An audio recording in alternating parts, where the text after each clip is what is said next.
Bruno, je suis major et commandant second du 4e bataillon génie. Je me suis formé dans ce qu'on appelle désormais le CBRN, chimique, biologique, radiologique et nucléaire. Et j'ai occupé différentes fonctions dans cette spécialité-là, à commencer par la fonction de chef d'équipe d'échantillonnage en milieu contaminé. Comme service public fédéral, la défense œuvre à la sécurité des citoyens. La sécurité des citoyens, c'est en opération à l'étranger, mais c'est également dans le partage de l'expérience que l'on a avec les services compétents.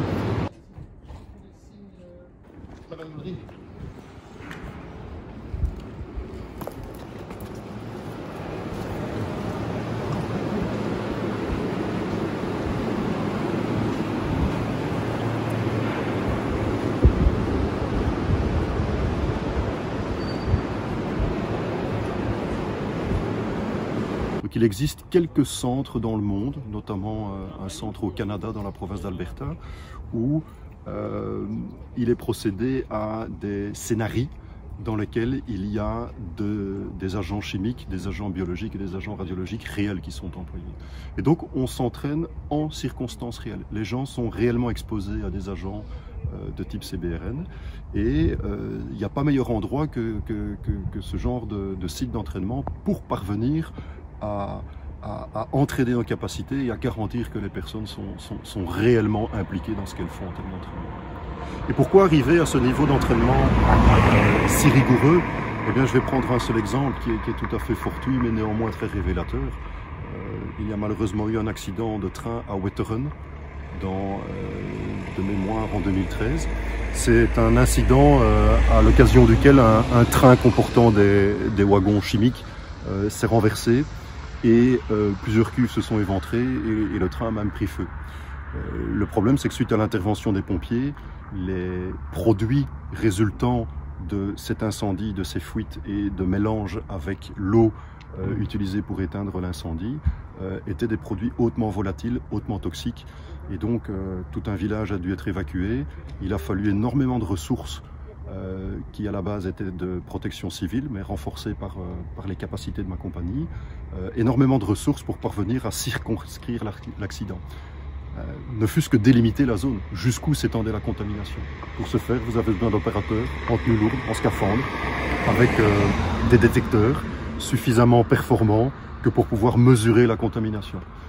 Et donc là, un exemple bien concret de l'utilité et de la pertinence que l'on a avec nos capacités, quand bien même il s'agit ici d'une mission d'ordre purement public.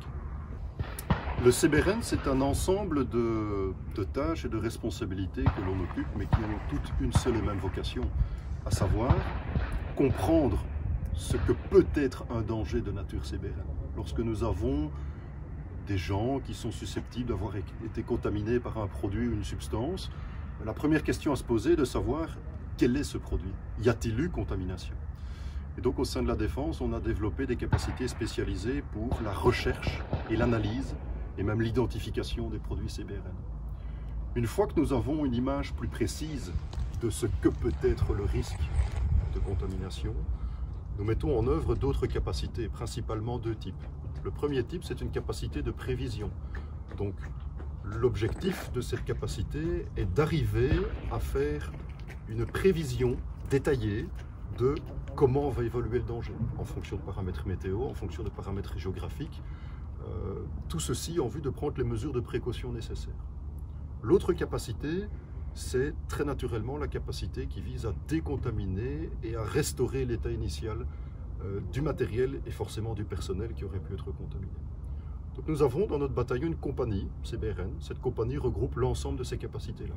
La recherche, l'identification, l'analyse, les prévisions détaillées et la décontamination. Décontamination de personnel, de matériel, de terrain et même de blessés.